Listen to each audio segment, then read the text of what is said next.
Hello again and welcome to the Warhammer 40k Imperial Guard Tactics video. Now before we get into today's video, I've got a few updates.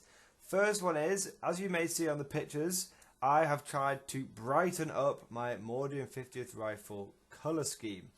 I noticed that especially in comparison to Johnny's Dark Elder, my Mordians were looking extremely dark, and the blue and green from a distance and certain lighting really did look basically like black.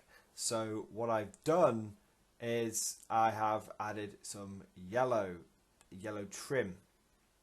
What I've done is essentially I've done on the shoulder pads and epaulets a base of Avalanche Sunset, then gone over it with a couple of layers of Flash Kits yellow, and then washed it in Seraphim Sepia, because I didn't want it to be too bright. I just wanted to brighten up the models a little bit. I did try it with white as well, but white, I know it sounds crazy, but white looked a little too normal, and I kind of want this scheme to be a little alternative, kind of out there. So I thought green and yellow going together might look quite good.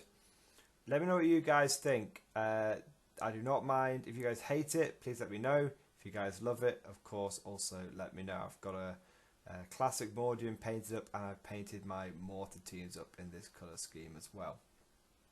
I have also, on the classic Mordians, done a white stripe down the legs, which I think looks really, really good.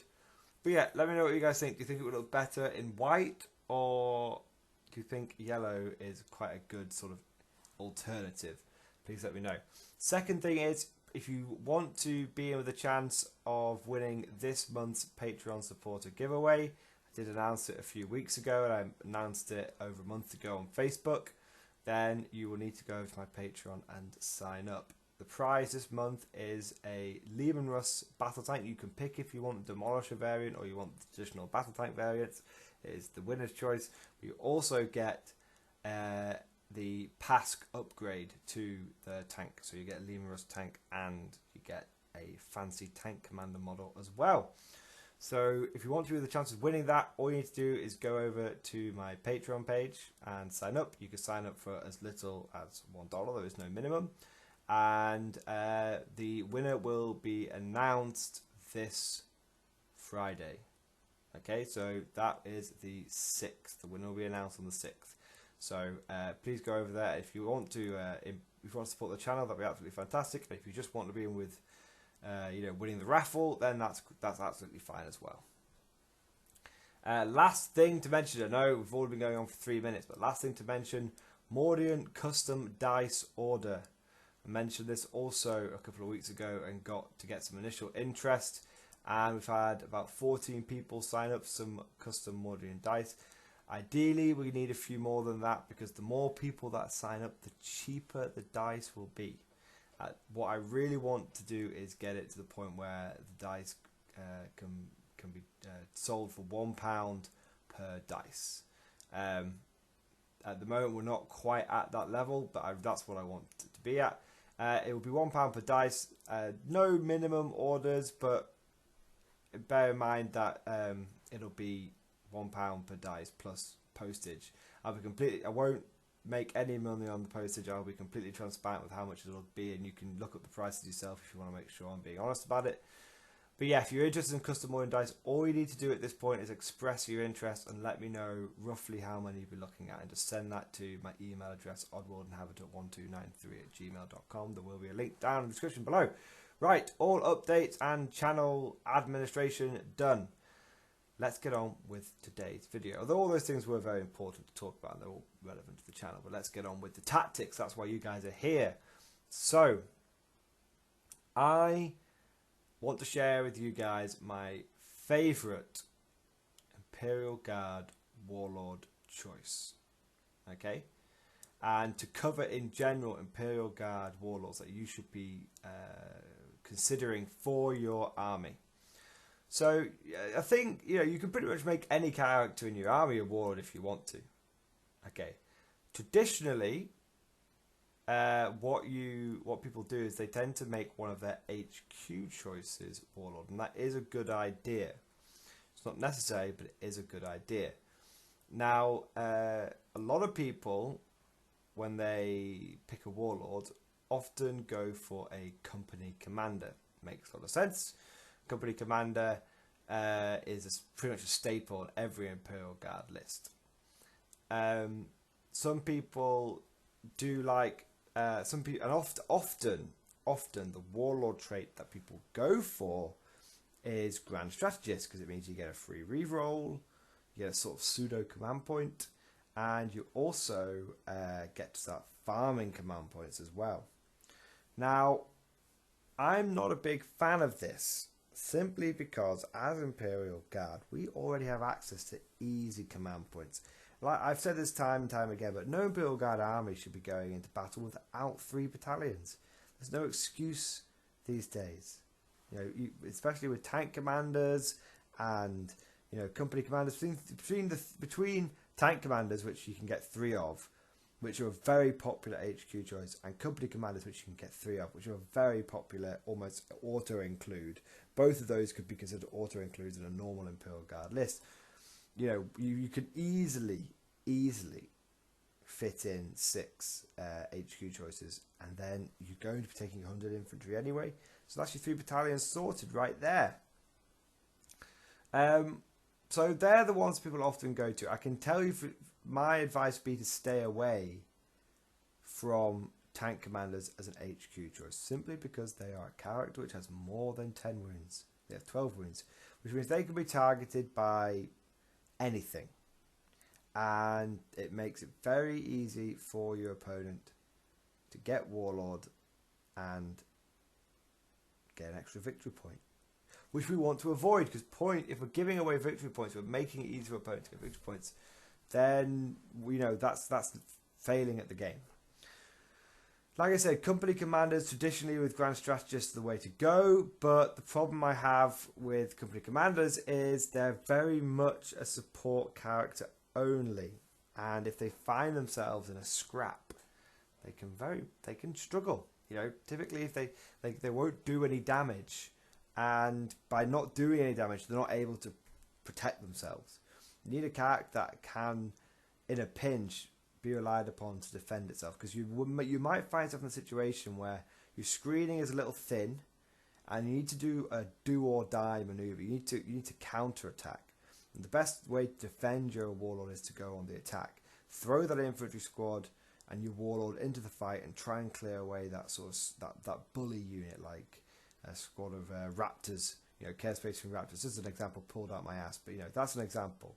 You've always got those backline units which will harass, try and kill off characters, and you need a character which can stand up to them. Now, I have said in the past that I think Commissar Yarrick is an absolutely incredible warlord choice, simply because he will not die. He will not die. But the problem is, he has a 4 from vulnerable save, great. He has toughness 4, great. And he does have he has that iron will, so when he gets down to his last wounding, it's a 3% of pain. All that's absolutely fantastic. Okay, but the only problem is Commissar Yarrick is 100 points. It's very expensive for a guard HQ. That's 3 company commanders and change. So whilst Yarrick is possibly, you know, is, if you can afford him, without a shadow of a doubt, Commissar Yarrick is the best HQ choice out there, best warlord choice out there, because he can do everything. You know, he's tough, he's got combat, and he can issue orders. But he is very expensive, and in the guard, it's all about boys over toys. And unfortunately, Yarrick, you pay a premium for all those extra rules he gets. Now, the thing I said before is that Yarrick can issue orders, and that's because Yarrick has to take the warlord trait Master of Command. Now, I've gone a bit of a segue here, guys, but I'm coming back to my main point now, which is Commissar Yarrick is good because he can issue orders. But you can apply that Master of Command warlord trait to any Commissar, any Lord Commissar, for example. And that is the choice that is rapidly becoming my go-to HQ choice. Warlord choice, which is a Lord Commissar with Master of Command. You get a character who is only very slightly more than a company commander, but comes with very good weapon skill and ballistic skill, so he can fight his way out of a scrap if he needs to. Take a bolter on that character and he'll be contributing to the long range fight, hitting on 2s. You want to be taking Lord Commissars, especially in a heavy infantry army, because you're going to be wanting that leadership 9 to keep the boys in place. And the fact that I can issue an extra order is just, that is one of the main reasons you want to take him. Now, I know some of you will be saying, why not just take, if you want access to that extra order, why not just take a company commander and put Master of Command on him? That's 3 orders and you save 5 points. Absolutely true. Absolutely true.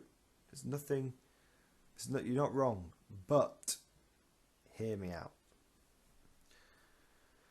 If you have 3 orders on 1 officer, unless you're taking advantage of Voxcasters, which, let's be honest, very few people do, then you're having to cram quite a few units around a single character, and that is tactically inflexible.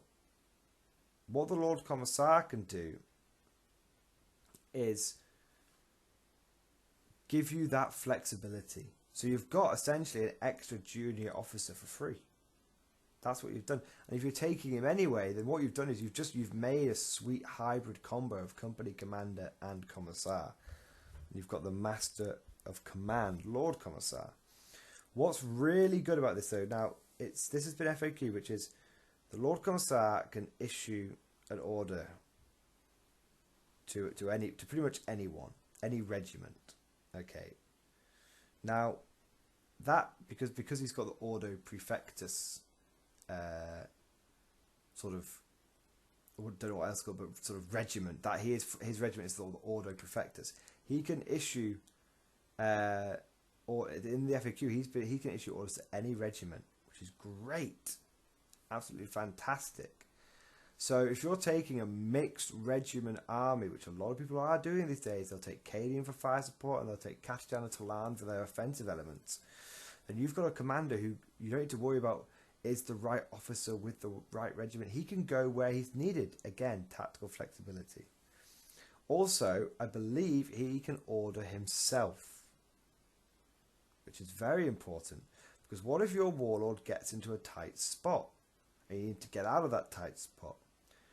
Regular, Lord Commissar wouldn't be able to do anything about that. But with the Master of Command trait, he's able to order himself to move, and get the hell out of there. Don't forget the Lord Commissar does come with an inbuilt 4+ armor save. He has a both, whereas the company commander only has a 5+ armor save, so you're pretty much always going to be using that refractor shield. But a Lord Commissar in cover, that's a 3+ armor save. Lord Commissar in cover with the take cover stratagem on him is a 2+ armor save. That's extremely durable, because the kind of weapons that will be picking your Lord Commissar out are going to be snipers, which don't have any AP. Doesn't have any AP.